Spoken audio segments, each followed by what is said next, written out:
All right, good afternoon, everybody. Thank you for being here, and we're very excited to have an inaugural partnership between the Italian Trade Agency and the Institute of Design and the Kaplan Institute at Illinois Tech. Thank you for being here, and this is the Italian Design Day. So we're really happy that the Italian Trade Agency came to us and offered to have an event here to celebrate design. So several months ago, we met with a number of your startups and had a wonderful about 2 hours with them at the Kaplan Institute, which is just a few 100 meters away from here. So I'm Mariam Saleh, and I'm the executive director of the Kaplan Institute, which is the Entrepreneurship and Innovation Hub at Illinois Tech. And you know, this is Italian Design Day. So I thought that I would spend a little bit of time talking about the connection between entrepreneurship and design, and then invite the interim dean of the Institute of Design, Anijo Matthews, to come and say a few words about sustainability in design, because that is the topic of today's conversation. So entrepreneurship design is such a critical component to entrepreneurship. And I don't think I have to convince the people that are in the room here. In fact, Carlos Teixeira, who's going to be giving a talk about sustainability in a moment, wrote a paper with an Italian collaborator on how design frameworks can be used to really create more of a process around, you know, kind of discovery, entrepreneurial discovery. So the front end of the entrepreneurial process where you come up with a really good idea. And I've seen that in my work as well. So there really is a strong connection between design and entrepreneurship. So I'm just so glad to be here representing that connection. And we try to live that connection in the way that we teach entrepreneurship and innovation to our students. I have at least one faculty in the audience who does that every day, our program director, Niharika Hanglam. So thanks for being here. All right, so I'll leave it at that, and I'll have Anijo come up and talk a little bit about sustainability. Thank you for joining us.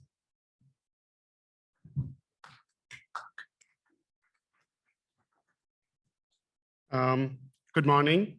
Thank you all for coming. Welcome to Illinois Institute of Technology, Consul General, all of the other delegates from Italy and the Italian Consulate, and all of the people joining in from online. Thank you, Mariam. I am the interim dean of the Institute of Design. My name is Anijo Matthew. And I thought Mariam asked me to say a few words on sustainable futures. And it struck me that a few days ago, we had a conversation about sustainable futures, right? So if you break those words down, those things mean there are two things that we need to focus on. One is sustainable, means upheld or maintained, and futures means over time. And so in capitalism and in business, we always have this concept of time value of money, that if you put in money today, what is its future value? And in design, we talk about generational change. So if you flip that a little bit, you can talk about money value of time. And think about all the things that Italy has given to the world in terms of architecture, furniture, automobile, Ferrari. And think about the value that it has given over time. It's incredible. So you're not talking about $1 million and it being worth $2 million in 5 years. We're talking about hundreds of years of generational change. Generational change. And that's what design brings, right? And one example of that at the Institute of Design is many people don't know that the bar of Dove soap, you know, when you have Dove soap, it has a little bend to it. It was designed by 3 students at the Institute of Design in 1952.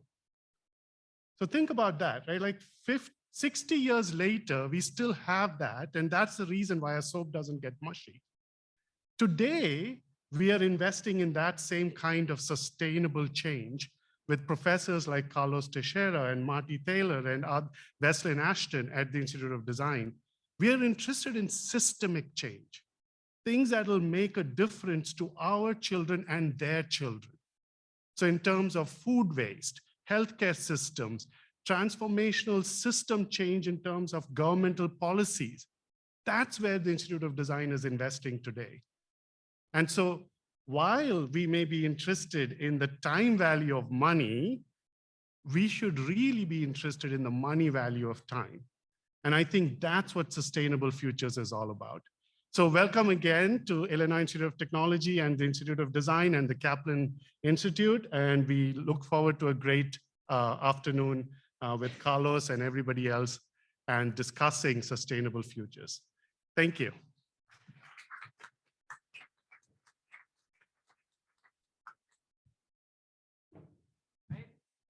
Carlos, I think you're next. We'll start with, oh, I'm sorry. Yes, yes, please.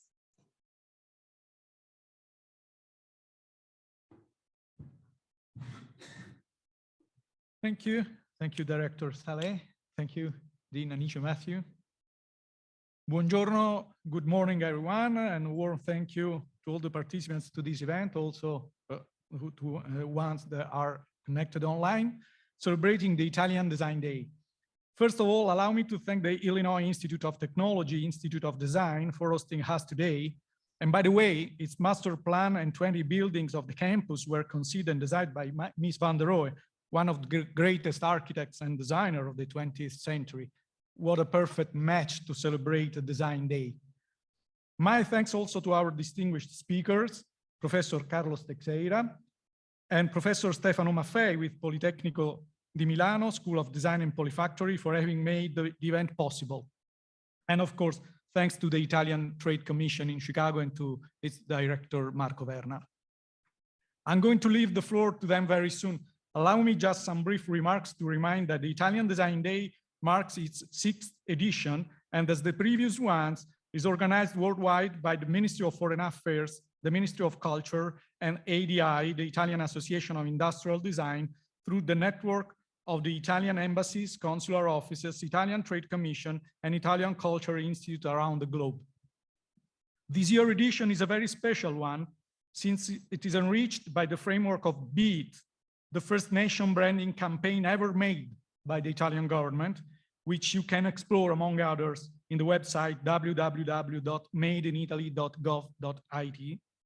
I also take this opportunity to remind that another strong partner of the Italian Design Day is the Fondazione Triennale di Milano and Salone del Mobile di Milano, which is going to be held from 7th to 12th June in Milan.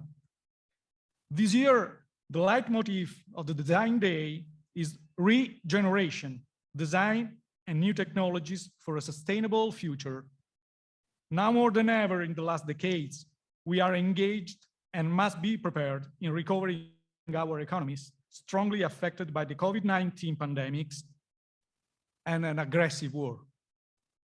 For this reason, topics like urban regeneration, recycling, circular economy, sustainable technologies, green and digital transition, innovation, inclusion are pillars of Italian government action plan and are the basis of Rome candidacy for Expo 2030. To reach the goal of a modern and inclusive society, living in regenerated territories and smart cities, the contribution of architects and designers and their international cooperation are crucial. And allow me to say that among them, Italian designers play one of the most important roles. When it comes to speak about design, like the art of creating solutions in a way that perfectly combines tradition and innovation, Italian creativity and genius are the best answers. Because in few words, Italy is design. I cannot conclude my remarks without saying that the celebrations of the Italian Design Day in Chicago will continue online until March 29th with I, You, and It, Stories of Entanglement Between Species, a series of 2 long feature and 3 short feature films presented by the Italian Culture Institute, selected by the designer duo Forma Fantasma in collaboration with Milano Design Film Festival.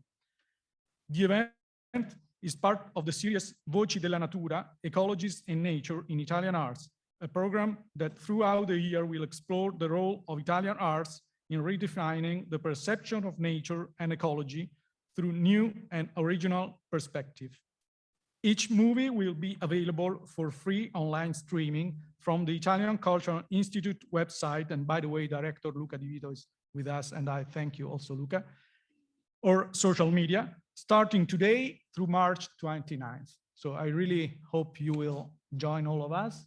And thank you, grazie, buon lavoro.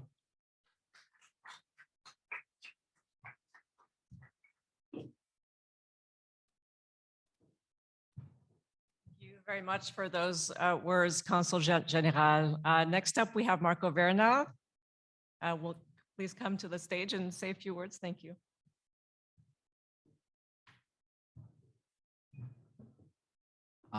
Good morning, everyone. It's always tough. It's always difficult to speak as the last in a row. I mean, what else can I say now? I just want to say good morning to everyone, Consul General, Professor Teixeira and Professor Maffei, Mariam and Anijo. Thank you for being here. As the director of the Italian Trade Agency in Chicago, I'm pleased to have you here with us on the occasion of the 2022 edition of the Italian Design Day, which I will call IDD from now on, which is faster and easier for me.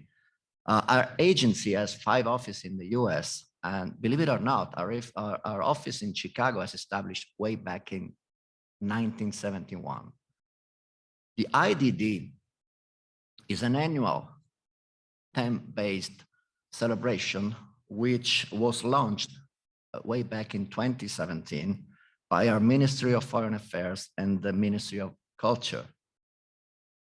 The IDD offers an extensive program of promotional events created by the network of embassies, consulates, Italian cultural institutes, and why not, Italian Trade Agency all over the world.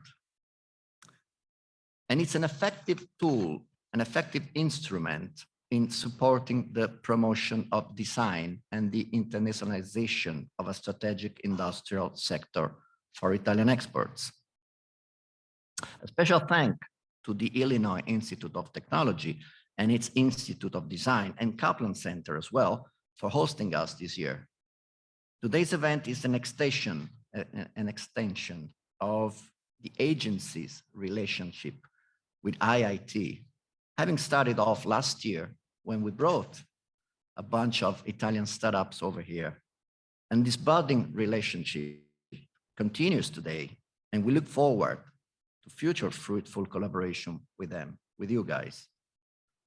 Today's event is being live streamed, so for which we welcome those of you who are hopefully at home in an office sitting on an Italian design chair in front of an Italian design desk lit by an Italian design lighting. In case you're not, well, you have to go to the Salone del Mobile in Milan, which is going to be celebrated from June 7th, my wife's birthday, to June 12th, my birthday. I will never forget those dates. Or you can get in touch with our office in Miami, who's taking care of this kind of section in the US. I don't want to talk any further. I don't want to bore you any further.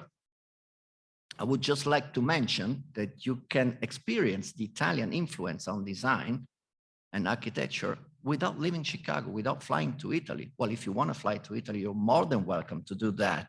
Some examples would be, for those of you come into downtown Chicago, you get an exposure to the Italian design when passing the beam-born sculpture at the Ohio Street feeder map, done by the Italian-born sculptor Virginio Ferrari. I've got so many things to say more, but I really don't want to bore you any longer. I would like to introduce our panelists and thank them once again, Professor Carlo Teixeira and Professor Stefano Maffei from the Politecnico di Milano. I will leave the floor to them now. Thank you and have a wonderful day.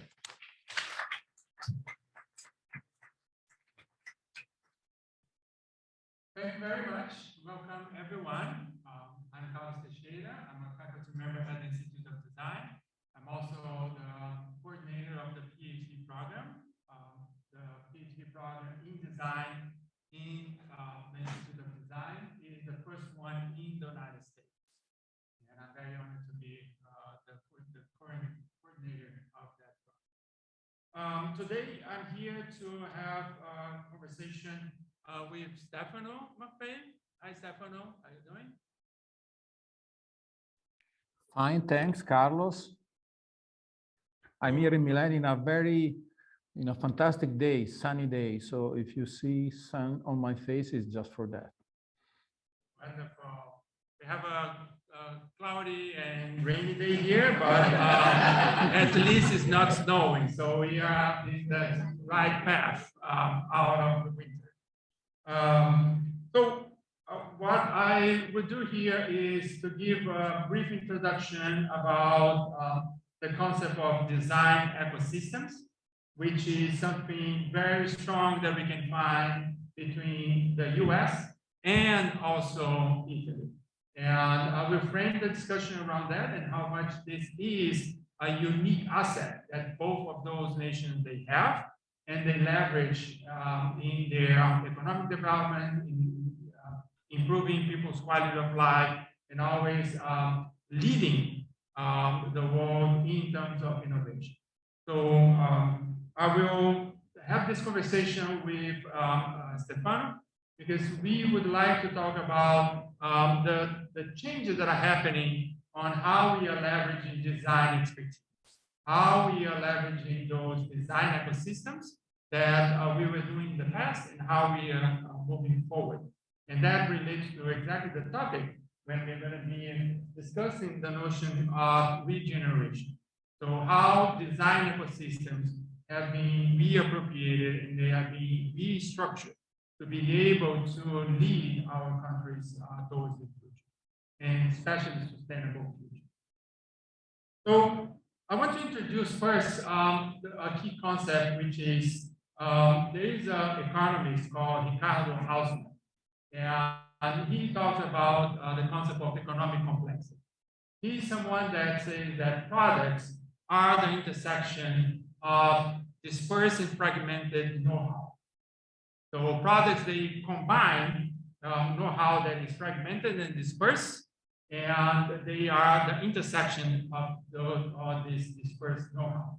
And he highlights that the biggest challenge of the 21st century is going to be finding a way of integrating knowledge in a productive way. So this capacity of us having deep silo expertise allows us to have extensive expertise, but bringing that together and combining that is the biggest challenge. That's what he called productivity in the 21st century, is about integration of knowledge. And so for me, this concept of Hausmann is very important, because then we can talk about the role that design can play into that. The notion that design can be a knowledge integrator, the knowledge agent, is the area in the field that has the know-how of integrating interdisciplinary knowledge in the production of goods and services. So that's how I want to frame this notion of design ecosystems, is the multiple areas of expertise in design that can be combined and integrated to bring expertise from other disciplines and integrate on the production of goods and services. So I will be talking that with Stefano and having a perspective both from the US and Italy, first to talk about the past and the future. Talking about the past in terms of how design ecosystems were used in the past, both in Italy and the United States, and what are the new kind of projects that both I'm working on and Stefano is working on and represent the future of ecosystems, design ecosystems, and in the production of goods and services. So I would like to just briefly introduce Stefano Maffei. He is an architect and PhD in design. He is a full-time professor at the School of Design at Politecnico di Milano. The courses that he teaches there is around advanced product service systems and production models and service design. Welcome, Stefano. And let me first talk about in the US, the projects that I have worked at, and then you can bring that from the Italian side. I know that we crossed paths multiple times because I have been working with Politecnico di Milano for more than 20 years. My first time was in 1999 when I traveled there because Politecnico di Milano was organizing the first PhD conference in design.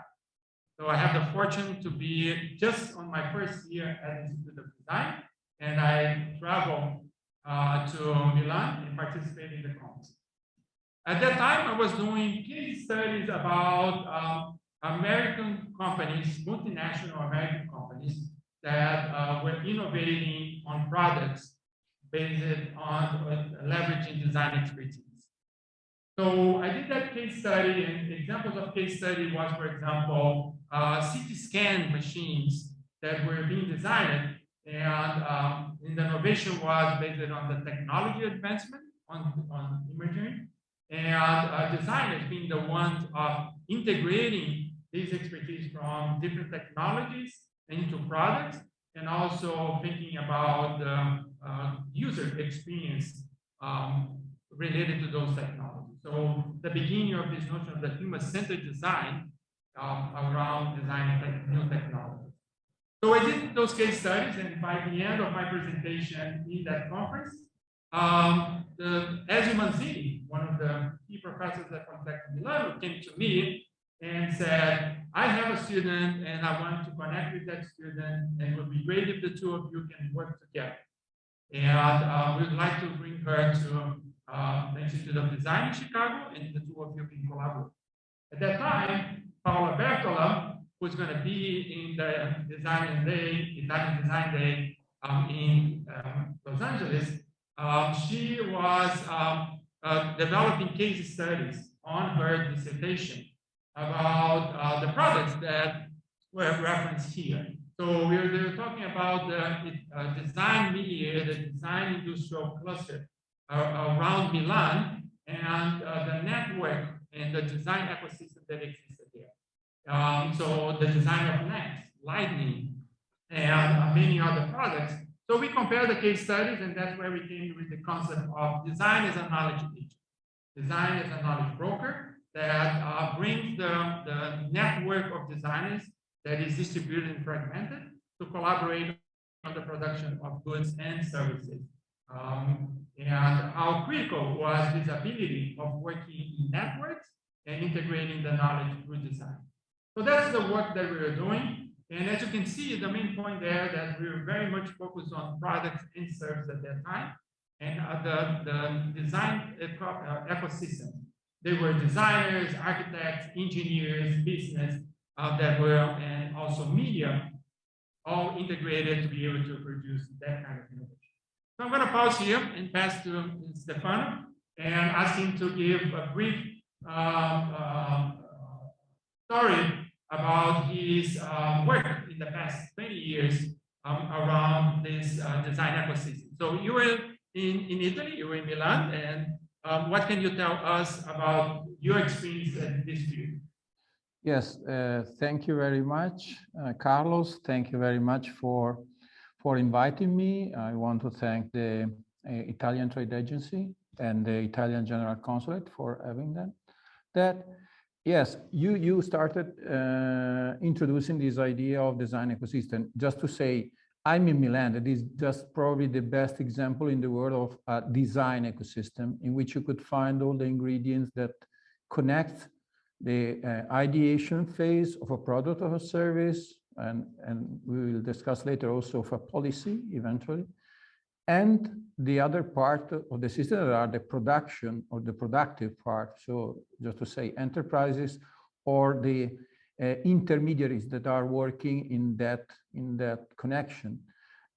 Starting from that, I could say that you were introducing this idea of this shift that was also mentioned in this idea of sustainable future, starting from what is considered a traditional contribution that in general Italian industry and Italian design system gives to the world. That is iconic products, let's say. We are worldly renowned through the idea that we develop, let's say, the 3F sectors like food, fashion, and furniture. These are the classic industrial sectors. But in Italy, you know, there are also other important, let's say, technological sectors like machinery. Just to say, the best packaging machinery in the world are developed in my region, Emilia-Romagna, just to say. And if we move from that, I think that there is a connection between your introduction about design ecosystem and ecosystem in general, what we called once industrial district or industrial cluster. Now, I think that this concept has changed so much because it includes what also Elijah Matthews was telling us in the beginning. So the idea that we are belonging to a world that has a lot of connection between, let's say, what we call sustainable future, sustainable lifestyle, and the way in which we enable industry or production or consumption. So I think that moving from the traditional idea of Italian design, we could consider also in our experience here in Milano, but I think all across the professional sector in Italy, a transition towards what Bruno Latour calls a climatic regime. So a condition in which we are not producing only an extractivist model of use of resources, of consumption without circularity, that allow us to imagine something different, also in terms of ecosystem. Probably you will introduce some example of, let's say, a systemic approach in design. And I think that for my experience, for my knowledge, actually, I think that both US and Italy are working on that. Great, Stefano, thank you. And so just bridging like my personal story with the transition in the field of design. After this conference over there, Paula Bertolo came to the Institute of Design. And since then, we developed a strong relationship, partnership, and collaboration. I've been several times to Politecnico di Milano and have always studied the notion of the industrial cluster in Milan, observing at the same time that, for example, in the US, you're seeing the Silicon Valley, and then Silicon Valley also absorbing design into that, and the New York hub of design and innovation also emerging over there. So fast forward to now, it's interesting that very recently I have stepped into the position of being the coordinator of the PhD program, and I mentioned that to Paula Bertolo, and she said, "Oh, what a coincidence! I'm also now the director of the PhD program at Politecnico di Milano." So we met in New York, and for a trip that she was doing there, and we decided to create a partnership rather than just the two of us, transatlantic kind of collaboration. So we got a PhD consortium of programs. So we have Politecnico di Milano, Institute of Design, Carnegie Mellon, and we also have Aalto University and TU Delft and Imperial College. So we started to build a broader network in design. But this is all to say that the transition that is happening around design and those ecosystems is also requiring us to think about what is the design ecosystem that we need to structure for the challenge that we have today. So, for example, very recently, I have one student from Politecnico di Milano coming in, working with me here, and we were talking about the concept of entrepreneurial ecosystem.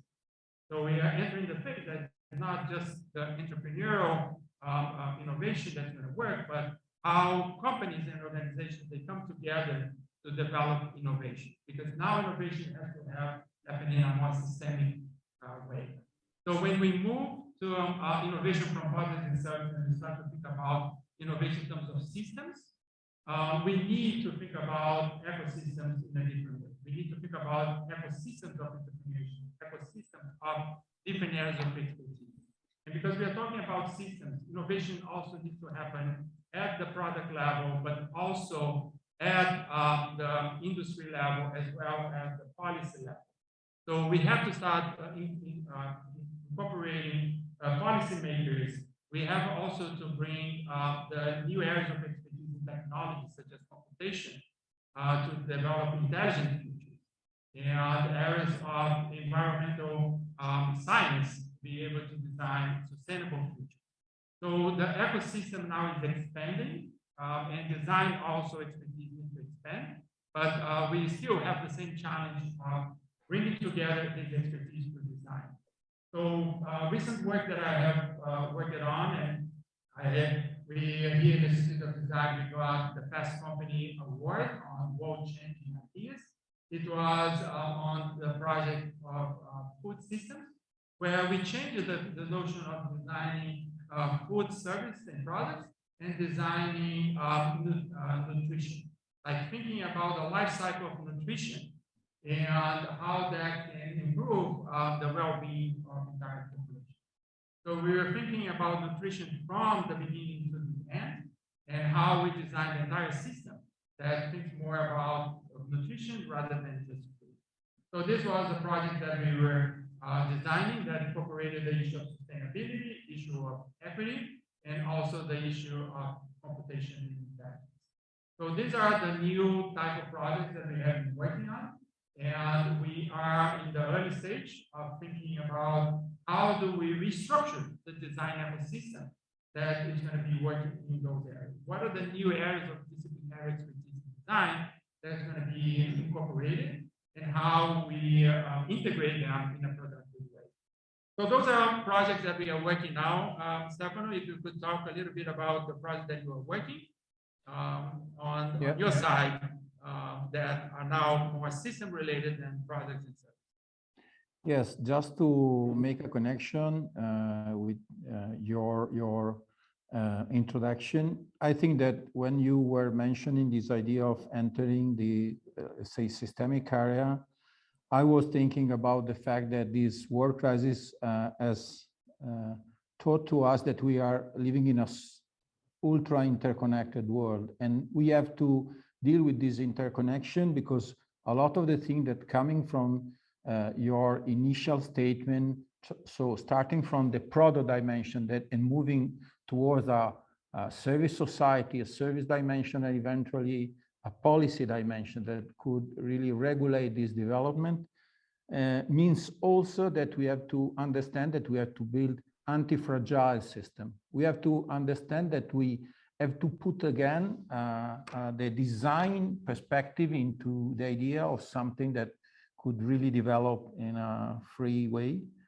So some of the key basic elements of our everyday life are made of this kind of fabric. If you imagine, because you mentioned food system, I would add, just because we dealt a lot with that, healthcare system, or imagine now that we have this oil crisis, the energy system. I think that if we start looking at our everyday experience, we imagine that we could produce threats to this kind of environments. Everything that we do, everything that we could really enable in our actions could really stop working. So in my opinion, if you start connecting all these, let's say, ecosystemic perspective, so food, healthcare, energy, mobility, you will see what we call like the structure, the infrastructure that really sustain the advanced capitalism life. So I think that we have to deal with that in terms of, as you were mentioning at the beginning, expanding the galaxy of design research and design intervention, obviously in connection with the other part of society. So I think that if we start looking at that, I could mention some of the projects we were involved just in recent times. We are concluding a European Union funded project about urban metabolism. So the idea that urban areas are concentrator or, let's say, sustainable future, in which you have to intervene because there are multiple layers, just to say, food logistics, just to mention one, or let's say fashion and recycling of fashion, or just to mention other thing, energy management for buildings, just to say. So interconnected topics that have one thing in common. If you could control this metabolism, you could control a lot of things. So just to say behavior, just in case of the food system, you could also control or address nutrition, as you were mentioning before. We did this pilot with Milan municipality working on the traceability of fruit and vegetable distribution chain within the city. You know that Milan has this Mercati Generali, general market, that concentrate like the 50% of distribution of fruit and vegetable within the city.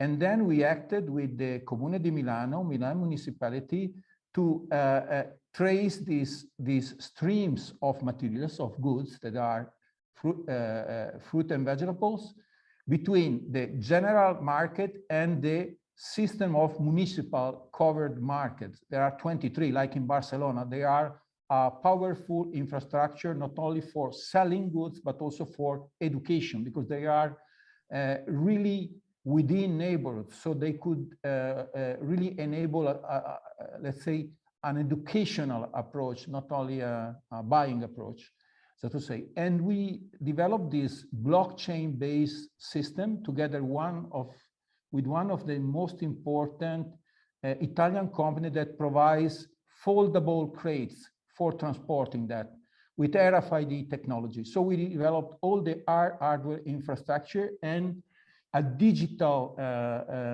warehouse that was able to trace every single step of this chain. This is just an example in which you could see on one side, let's say, technological development, application of the most recent paradigm involving the idea of smart city and IoT products and services. And on the other side is new work in terms of producing data about how the urban areas and the consume and the citizen engagement with food works. So in my opinion, this is an example that is a good example able to explain why we are discussing here today this idea of ecosystem. Just because this means that we have to look in some not really traditional places in which design was not applying, let's say, the Italian design touch. But in general, these are becoming the new challenges, the new arenas for developing new solutions. And this guaranteed also, in my opinion, a super important business opportunity, just because these are the things that will really build our future infrastructure for sustainability, obviously. I have also other examples, but I don't want to take too much time, and eventually could propose other cases that came from healthcare system, especially involving, for example, the idea of patient innovation. So reversing the perspective by which the healthcare official system made of, let's say, medical school, pharma company, address the idea of healthcare, distinguish the care from the cure moment. So a lot of things in which we could, again, intervene a lot as designers. One of the things that caught my attention from your talk, Stefano, is this notion of infrastructure. And the shift that we are having from focusing on products and service and innovation and thinking about system change and transformation. So this notion of regeneration. And the role that infrastructures are going to play into that.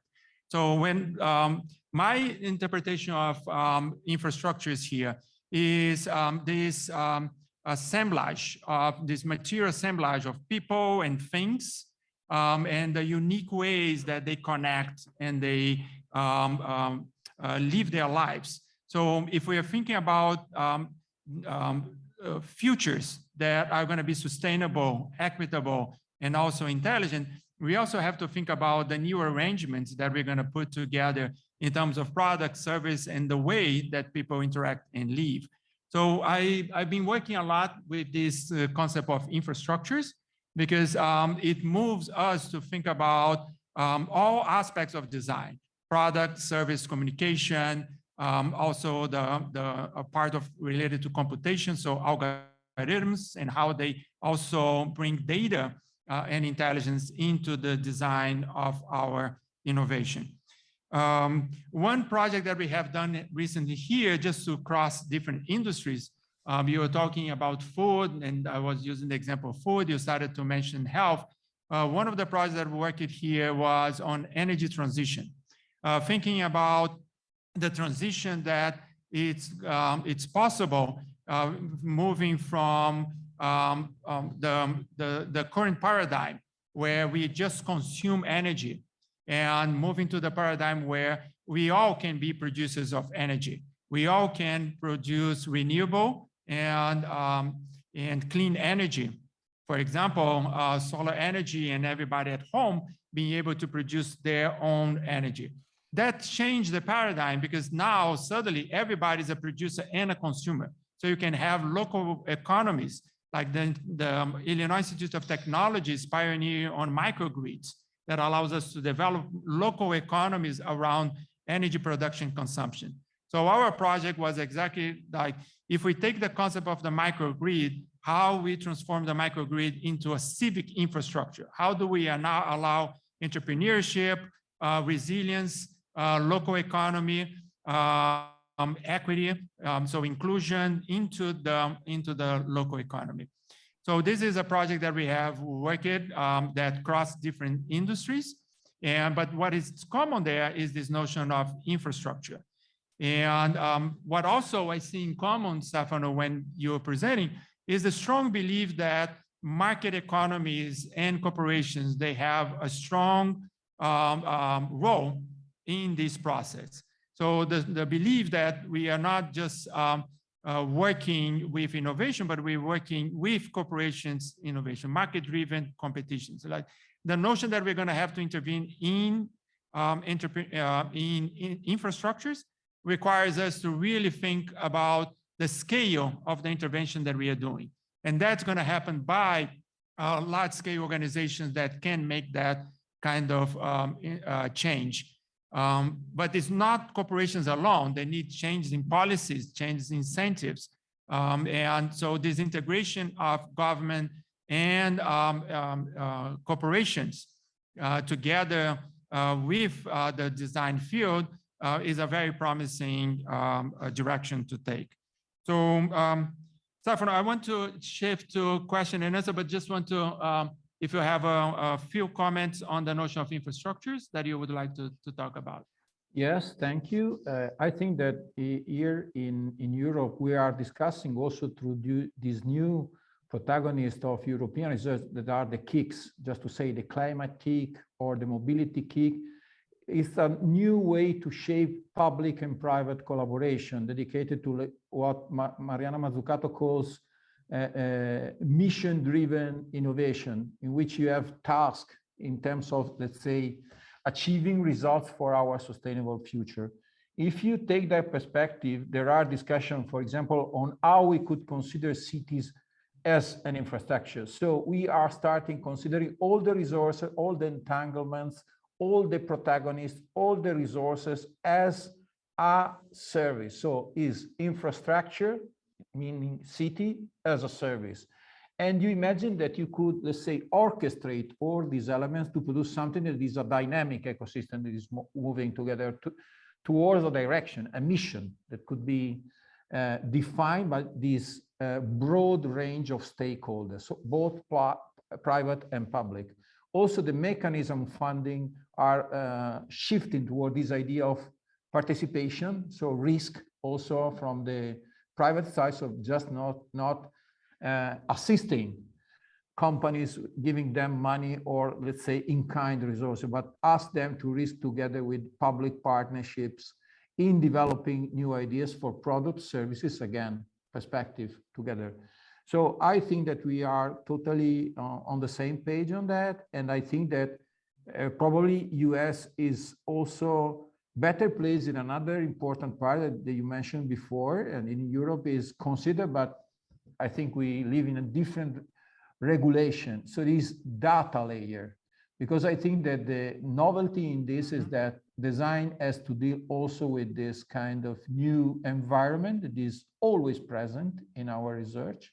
We considered before this mainly the qualitative data layer in our experience, just to mention the idea of an ethnographic approach or a sociological or anthropological approach. I think that we have to include this data science perspective in what we imagine to be our future role. And if I may, I could say that also using all these possible leverages, I think we could be again troublemaker. As you know, designers are usually like that. They are problem setter sometimes, not only problem solver. Great, Stefano. Thank you very much. I just want to say something that I say always in my class with the students related to the Italian design. Whenever I ask them to design with data, they are always thinking more material things. And I say to them, look what the Italians have done with plastic in the 1780s. Look all the furniture that was created with that. At that time, plastic was like, what do I do with that? And look what they did. So this is a question that you all have to have. When you look at data, it's like, what do I do with that? Because this is a new material that you're going to be designing moving forward. So I want to thank again Stefano for a wonderful conversation. We definitely need to get more together. It's the goal that I will be there for the summer school that you coordinate for the PhD program, and we will have the opportunity to interact over there. I would like to thank Stefano, but also thank the Italian Trade Agency for hosting this event and having us as panel discussants here, and also the Italian Consulate General here in Chicago for this opportunity of bringing together this group, this discussion, and for all the people that are online engaging in our conversation. Thank you. Thank you, Professor Teixeira. Thank you, Professor Maffei. May I refer to you as Carlos and Stefano, Please. which is Yes. easier for me? Well, we're supposed to have a Q&A session now, and I perfectly know how things go in times like that. No one want to go first, so I'll go first. I have a question. Before we started today, we were talking about Leonardo da Vinci over here with Carlos, and I made a joke, and I said that a few weeks ago, I made a presentation of my country of Italian innovation, creativity, and design. And I said to the students, you want to bet you have in your pocket at least one Italian invention? And they said, are you kidding us? No, I'm not. So double check your pockets. You have a mobile phone for sure. And in a mobile phone, you have at least 4 Italian inventions, which is the radio. The other one is the telephone itself.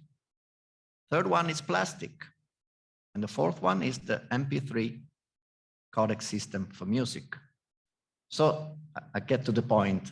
Can we really say nowadays that when we think about innovation, creativity, we still think about Italy? I'm pretty positive about that. I'm proud of it. Professor Maffei, Stefano was mentioning the packaging industry. We're going to go to the Pack Expo exposition over here in November. We're going to bring at least 20 Italian companies, which are leader in the world, and most of them comes from his region. And do we really think about Italy when we talk about design, creativity, innovation, and sustainability? That's the first question. Now it's your turn. Thank you. Great, thank you.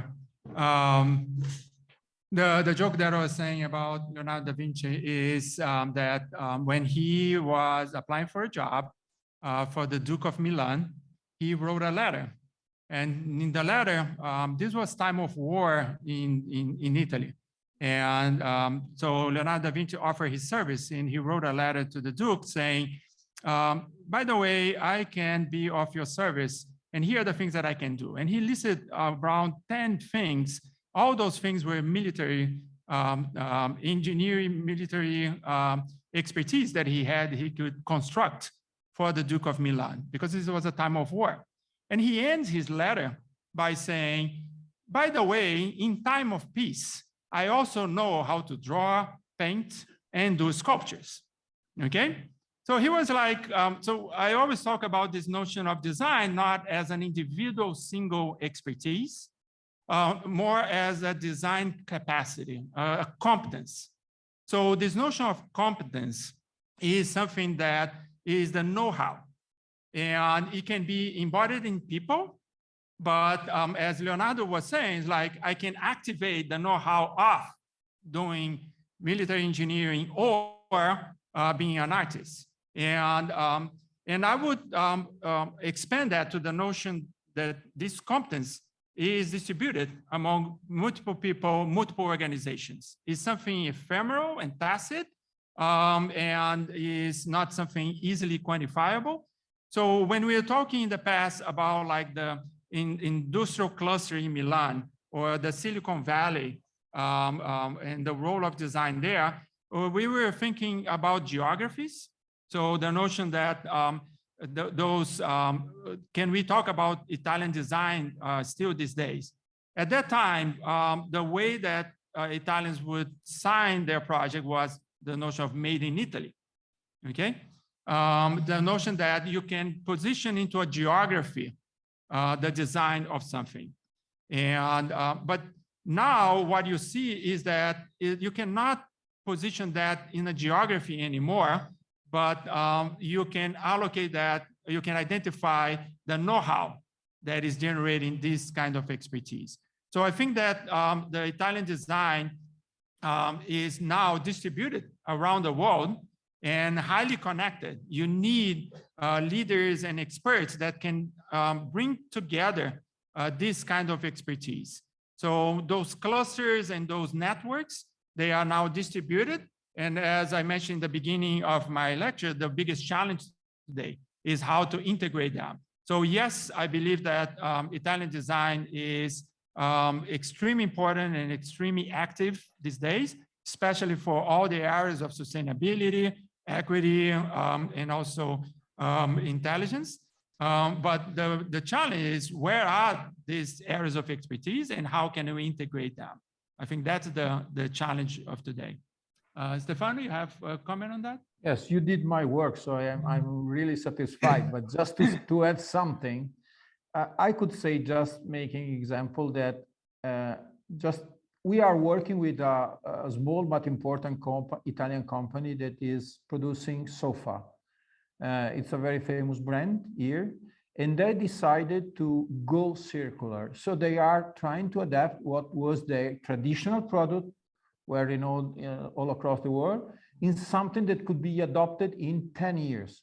Just because we did the research and we found that one of the things that are thrown away most frequently in furniture are sofas, and they are a gigantic sustainability problem.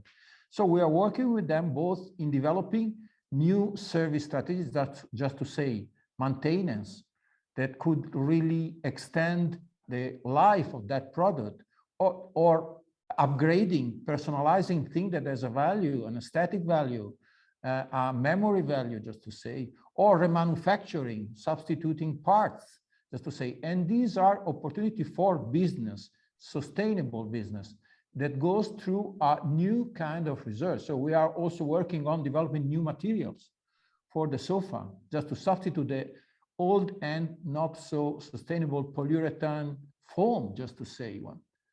So I think there are a huge number of challenges that could start from a traditional perspective and could go into another direction.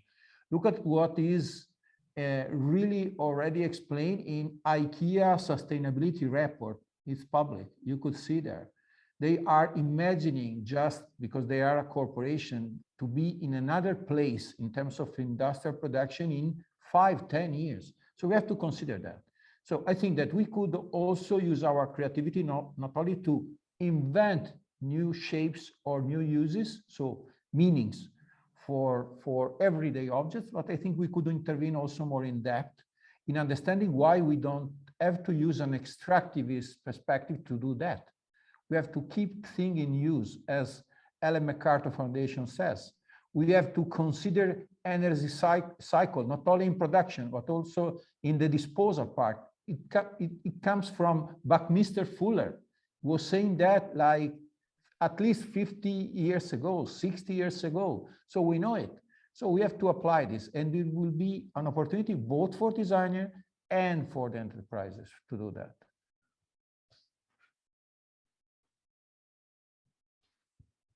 Well, thank you. Any other question? Don't be shy.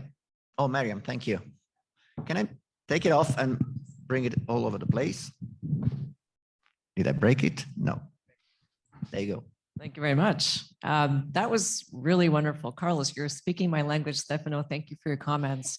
The Illinois Institute of Technology has, I believe more than 20% of our students come from different countries around the world. And so this microcosm, we have a little microcosm of people who come from different cultures. And as we're thinking about how to teach innovation and entrepreneurship, we really encourage the practical side of the process. And we're thinking hard about how we get people from different backgrounds who speak different languages. How do we get them to come together and work effectively and to innovate? And a lot of what you've described aligns with that, right? So if you have this decentralized world where even Italian design is no longer connected just to your country, but to principles that are adopted across the entire world. How do we get people from different backgrounds who are not geographically located in the same place to work together to solve those big challenges? So I have two questions for you. So first of all, what are the big challenges that deserve that kind of aggregate, mind? And I think it's somewhere around sustainability and healthcare, but I'd love to hear about what you're thinking about and where the opportunity is for collaboration across the world. I'd love to hear that because we want to work on that locally as well. And we want to hop on that boat. So understanding where you think we should go would be really great. And then the second piece is really about process. Have you in your respective research, how do you get people who speak different languages, who live in different places? How do you get them to effectively collaborate with each other? What processes do you use? Great. Stefano, you want to go first this time? I start and then I leave you the stage. So just to answer the first question that is complicated, also the second is one, but just to say, we are start collaborating, just to mention another US institution with Northeastern University. And I spent January in Boston, part of my January in Boston, trying to set up a research that is called empowering patientship. So it's about the idea of going through the design process of the medical and care system and see if there are differences or things that could be compared between Boston and Milan. There are two super strong healthcare environments, both in Italy and in US. And this was meant to understand in which way we could build just this, let's say, global perspective on the transformation of healthcare, just comparing an European and advanced context to an US advanced concept. And this idea was precisely to understand the logic of both the ecosystem, just because I think that healthcare involves a lot of these layers. So just to start, data, professional roles, technologies, infrastructure, research, knowledge, capability, languages, a lot of things. So I think that could be a good test bed for understanding in which way we could really enable a new way to proceed in terms of exploration and definition of this design intervention. The second answer is connected to this one. I'm also the director of a lot of things. I don't know if I do everything well, yes, but I do. So I'm the director of Polyfactory, that is the makerspace of our Ateneo that mixes, let's say, digital fabrication culture, what we call maker culture, and design culture, because we are supported by three departments, that is design, mechanical engineering, and biomedical electronical engineering. So let's say a mix of culture. And we usually say, when you want to learn something, you have to experiment. So we base our idea for process in experimental learning, prototyping things. So when you were asking me in which way I could be really productive in developing this design action, I say, if we prototype together, if we go directly to an experiential and experimental process, we could share different vision, culture, and things just because the object, the prototype, will tell us how to do it. It will be, let's say, an arena, an environment in which we could also compare our cultural or technological or social biases, just to say one. And in my opinion, this is also the way in which the role of university must be, let's say, played in the next future.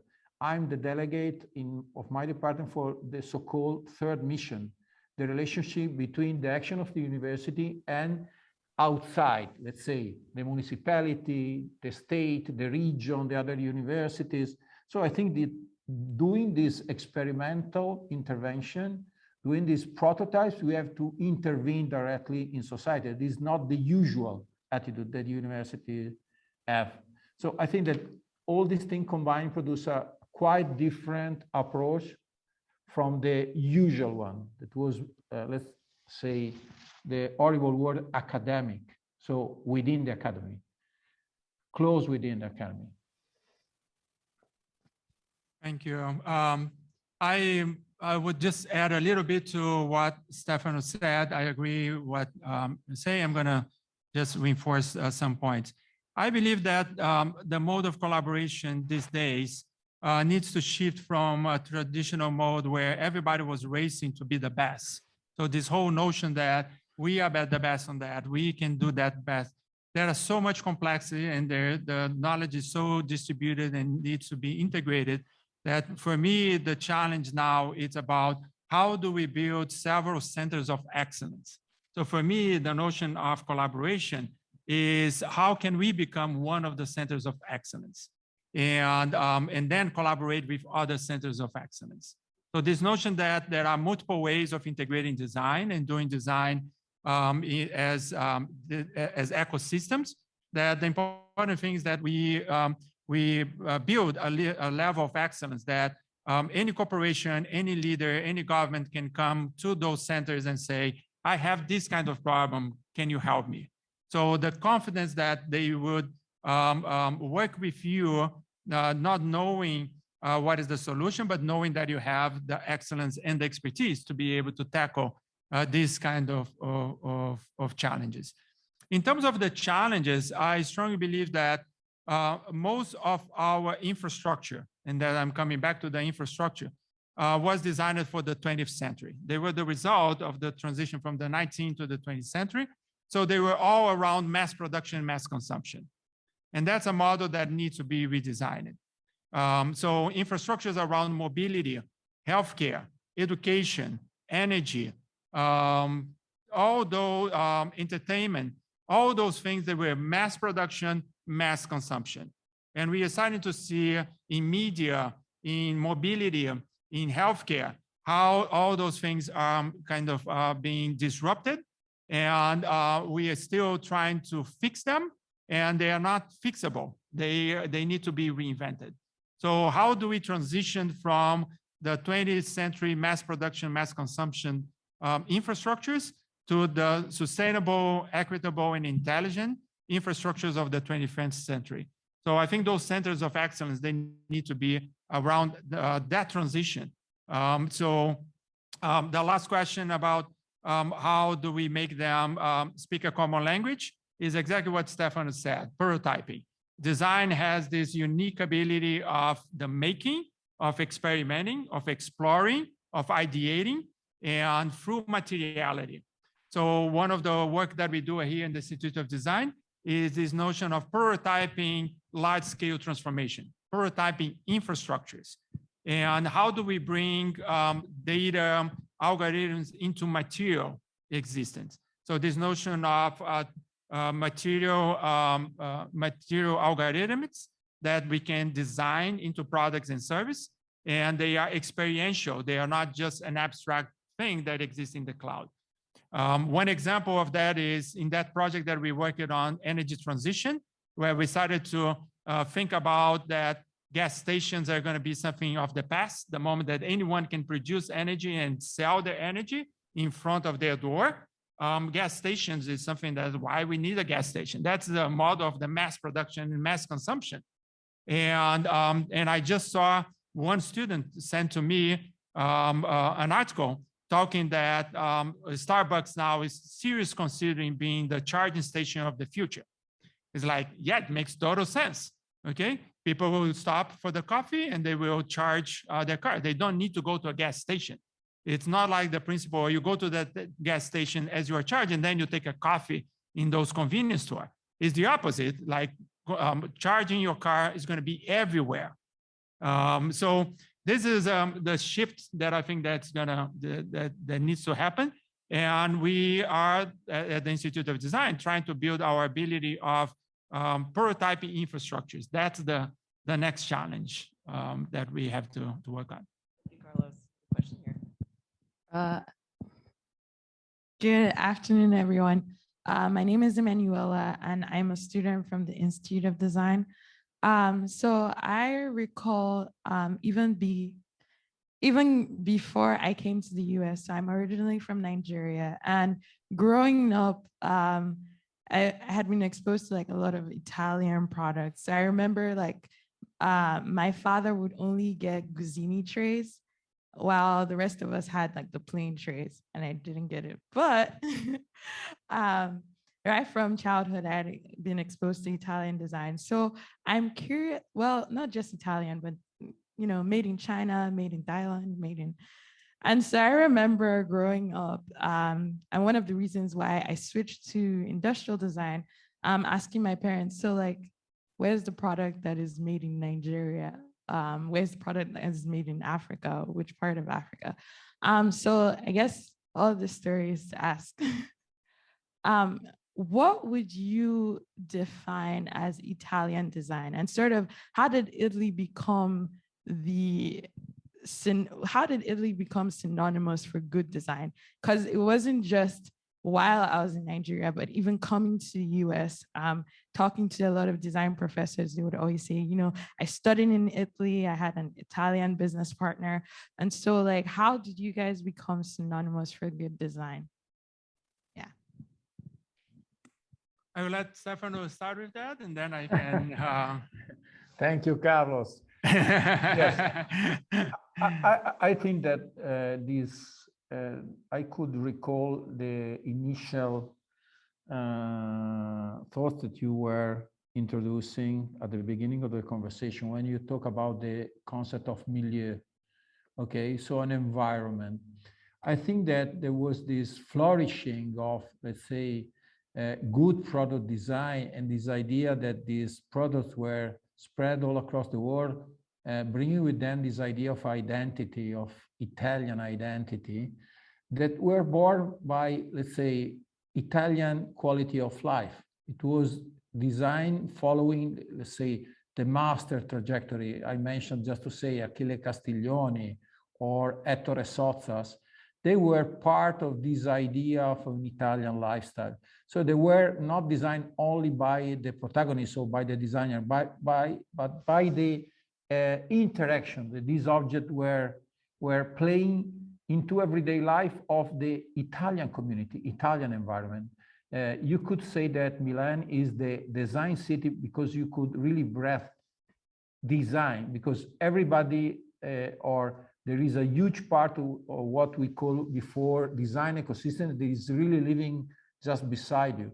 So a lot of things are not really explicit. It's like a tacit push that you could have as a designer, so inspiration, or as a user, because you are living in that environment. So you are trained to judge, to use the thing that you were adopting, because you experiment so much this milieu capacity or producing, let's say, new shapes or new function for the object. So I think that you could transport only partially this environment. So you could be inspired. So I think it could be a thing that you could really access to. Just to mention Carlos' experience, going to Milan for a conference, or going to Milan because you are attending Salone del Mobile, just to say another experience that is very famous, it's so important for the design community. But I would say that the values that inspired Italian design could be, let's say, exported. So you could be inspired also if you belong to another country, just to say Nigeria. So because I think that good design has also this idea of being, yes, locally rooted, but able to talk to, say, a worldwide audience, because it uses, let's say, an important and global language. So it's always, in my opinion, a mix, a balancing of these local and global elements that guaranteed you, in this case, to the Italian design, the possibility of being appreciated throughout its evolution, coming from the 50s in the last century till now, I think. I don't know if I answered correctly. I can tell also a similar personal story. So I'm from Brazil, okay? And I also have this same kind of challenge, not seeing in Brazil the same strong culture around design, the product. Like Brazil was, for example, when I was doing design school, the 7th largest industrial country in the world. But we were manufacturers, producing, and very little on design work and design innovation. So products being designed everywhere, but not in Brazil, but they being manufactured in Brazil. So there is a big difference between manufacturing and designing that we also have to consider. So this similar question that you're saying was like, should we have a design in Brazil? And this is when globalization was just exploding. But the other story that I want to say is on a project that I did, was a project called Designing for Billions, where I was looking at emerging markets and the role that design could play into that. And I came to a realization. So the story here is, as I was in India, okay, and working in India on a project trying to bring design and local expertise to be able to deal with the challenge that India was confronted with, that was to look at what are design capabilities that we have there, this notion of design ecosystem that we have locally. And being in Italy so many times, I was just making that kind of comparison that was in terms of how much capacity. And I was just doing this mental exercise, okay? How many design schools I could find in Karnataka, the 5th largest state in India, that has 70 million people. So the 5th largest state in India that has 70 million people at that time has 1 or 2 design schools, okay? And I was asking how many design events, how many museums, okay? How many consulting firms? So, and then if you just make a parallel and say, let's try to find something of the same size, 70 million people, that's Italy, okay? And how many design firms you'll find there? How many design companies you'll find there? How many design schools you'll find there? How many PhD programs you'll find there? So I can go on and on and on trying to quantify to demonstrate exactly what Stefano was saying about this design culture and design capacity, okay? 5th largest state in India, going through major transformation, having to rethink mobility, healthcare, education, energy, and everything else. Where are the designers, okay? Italy going through the same thing. Where are the designers? And so the design capacity, so this notion of made in, is not just the geography, but is the capacity that you have that can be concentrated on the geography, but it's more about how much you can rely on that expertise to do the innovation that you want. So I think countries like Brazil, Nigeria, and many others, what they would have to do is to find ways of building design capacity and believing on the role that design can play into that. Wonderful, thank you. Any other questions from the group? No, if there's no questions, I think, oh, there's one more, and then we'll move on to networking. So, Sunena? Hi, my name is Nana. I'm also a student at the Institute of Design. And I just wanted to know what are the differences between like the US approach and the Italian or European design approach to sustainable design? And what is it that we can learn from each other? Because I think what we sort of focus on at ID is very much US driven and what's happening in the US. And I would be very interested in learning what's happening across the ocean. Let me take that first, Stefano. So you don't I don't burden you if always being the first. Let me see the difference in terms of sustainability. I think that the biggest challenge in the big difference is there are many, but definitely the biggest difference is scale. I think that scale in America is something of very hard to find any kind of scale like that around the world. So the quality of life that Americans want to have in terms of, think about how much energy each one of us consume on a daily basis. So just think about how many electronics is plugged at home as you are here and how much energy you consume on a daily basis.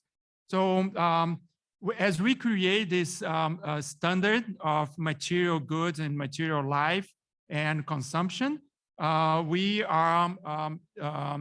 create a scale of consumption that couple the use of natural resources to quality of life. And this becomes a model for people around the world to replicate. They also want to have the cell phone. They also want to have the tablet. They want to also have the computer and the TV and everything else.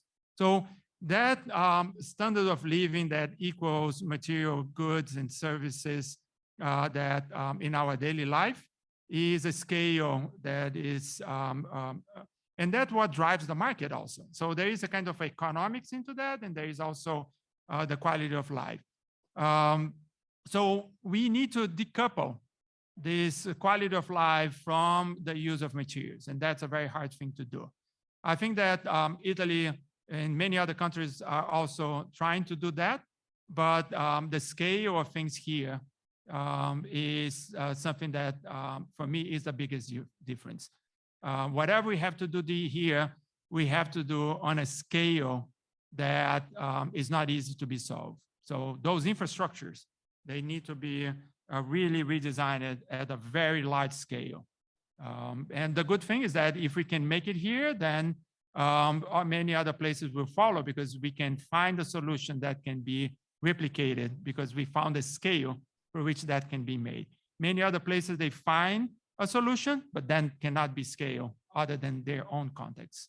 So I think in Italy, there is a lot of great solutions in terms of sustainability, but I wonder how much they are scalable and applicable in the US context. I will let Stefano say something. Yes, I agree. I would add only another dimension that probably could be used to understand the differences between US and Italy. You mentioned before Ezio Manzini, who was my PhD tutor, then my friend and my colleague here in Politecnico. I think he was the protagonist of the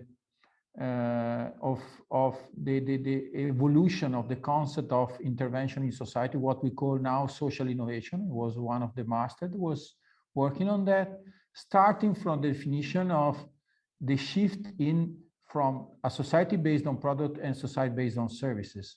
He started inquiring the fact that there were creative social communities that were acting on problems that the market, or in general, the enterprise would not solve, just to say.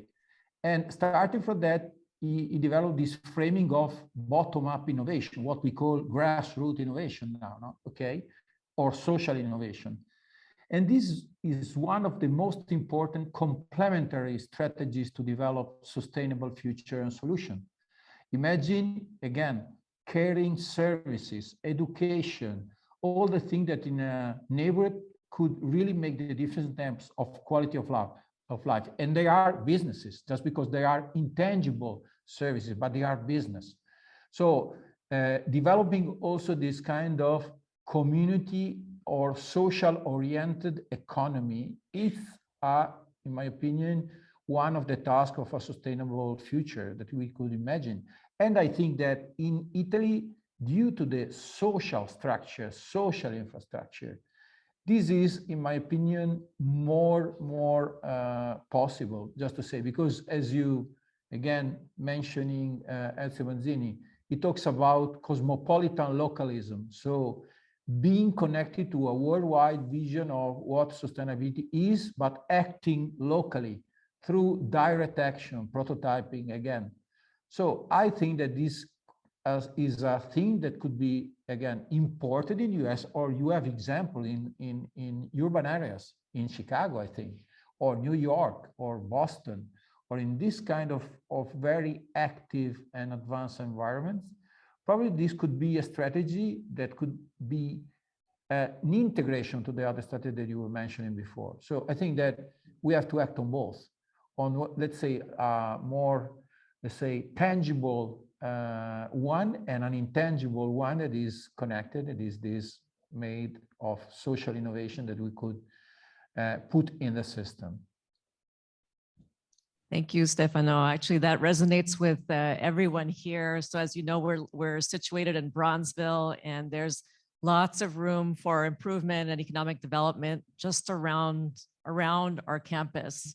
And so as we're thinking about how we innovate, we're very community minded, and there are a number of folks over at the Institute of Design who are immersed in the community, working on participatory design techniques.